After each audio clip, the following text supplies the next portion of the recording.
ఈ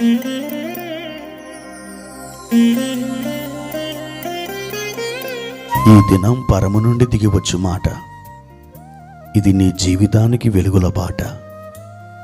నీ ఒడిలో ఉంచబడిన దీవెనల మూట, అద్భుతాల ఆనంద ఊట.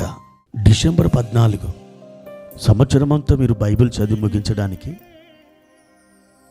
మీరు చదవలసిన లేఖన భాగం ఉదయం యోవేలు గ్రంథం 1 నుండి 3 అధ్యాయములు, సాయంత్రం ప్రకటన 5వ అధ్యాయము. ప్రియమైన దేవుని బిడ్డలారా, ఈ ఉదయకాల సమయంలో ప్రభు మిమ్మల్ని దర్శించునుగాక. ఎలా ఉన్నారు?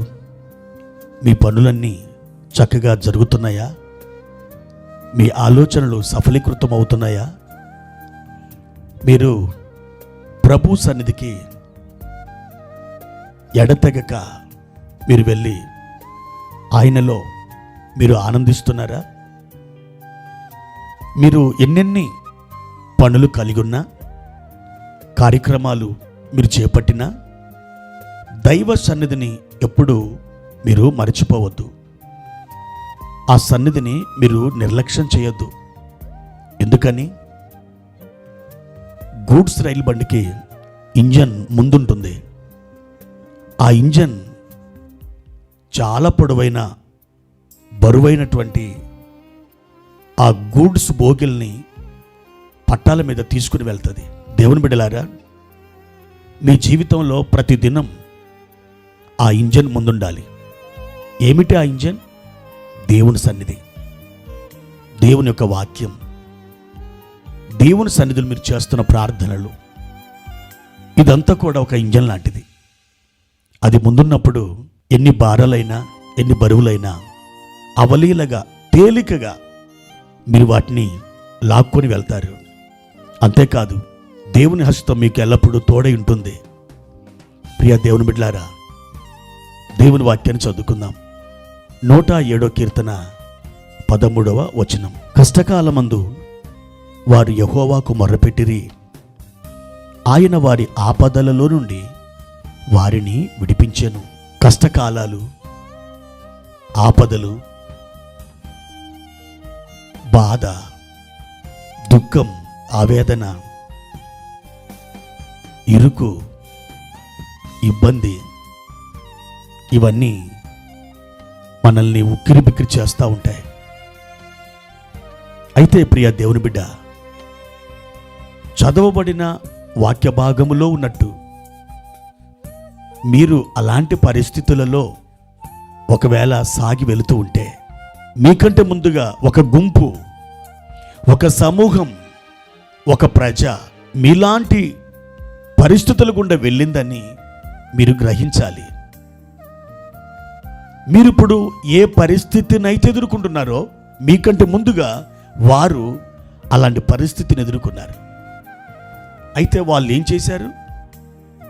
వాళ్ళు తమ కష్టకాలంలో దేవునికి మొరపెట్టుకున్నారట. ప్రియ దేవుని బిడ్డలారా, మీరు నలుదిక్కులకు కనులెత్తి ఎవరు వచ్చి నాకు సాయం చేస్తారేమని మీరు వారి వైపు వీరి వైపు పరికించి చూస్తున్నటువంటి సమయాలు మీ జీవితంలో ఉండొచ్చు. అయితే మీకు మనుషుల నుండి సహాయం ఎంతమాత్రం రాకుండా పోగా వారు మిమ్మల్ని నిందించవచ్చు, అవమానించవచ్చు, మిమ్మల్ని అపార్థం చేసుకోవచ్చు. అయితే మనుషుల వైపు కాకుండా మీరు దేవుని వైపు చూస్తూ మీ కష్టకాలంలో మీరు దేవునికి మొర్ర పెట్టినట్లయితే దేవునికి స్తోత్రం కలుగును గాక. మీ జీవితంలో ఒక అద్భుతమైనటువంటి విడుదల తప్పకుండా జరుగుతుంది. ఆయన వారి ఆపదలలో నుండి వారిని విడిపించెను అని నీలాంటి సమస్యలు ఎదుర్కొన్నటువంటి వారు దేవునికి మొరపెట్టినప్పుడు వాళ్ళు ఆ విడుదల అనుభవించారు. నీవు కూడా అదే విడుదల పొందుకుంటావు, అనుభవిస్తావు. ఈ దినాలలో ఒక అద్భుతమైనటువంటి విడుదల నీ జీవితంలో జరగబోతుంది. నీ జీవితంలో ఒక ఆనందం తొంగి చూడబోతుంది. నీ జీవితంలో ఒక మహిమ దిగి రాబోతుంది. ప్రియ దేవుని బిడ్డ, ఎందుకు ఆలస్యం చేస్తావు?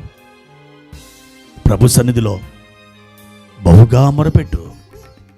నీ ప్రార్థనలు దాటిపోని దేవుడు నీకు తోడై ఉండి నీకు గొప్ప మేలుని ఆయన చేస్తాడు. నా ప్రియ సహోదరి సహోదరుడా, ఈ ఉదయం ప్రభు సన్నిధిలో మోకాలు వేయి. ఆయన సన్నిధిలో నీ పాపములను ఒప్పుకో, ప్రార్థన చేయి, మొరపెట్టు, ఆయన స్తుతించు, ఆయనని పాడు, ఆయన ఆరాధించు. నీవు మహిమతో కప్పబడతావు. మహిమా సన్నిధి నిన్ను ఆవరిస్తుంది.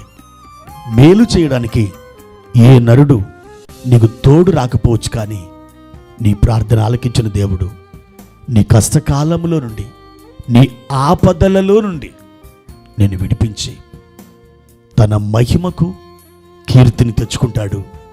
నీవు ఆయన మహిమపరుస్తావు. ఆయన గురించి నువ్వు సాక్ష్యం ఇస్తావు. సాక్ష్యం చెప్పే దినాలు అతి చేరువలో ఉన్నాయి. ధైర్యం తెచ్చుకో, పదండి ముందుకు. దేవుడు మీకు తోడైనగాక. ప్రార్థన.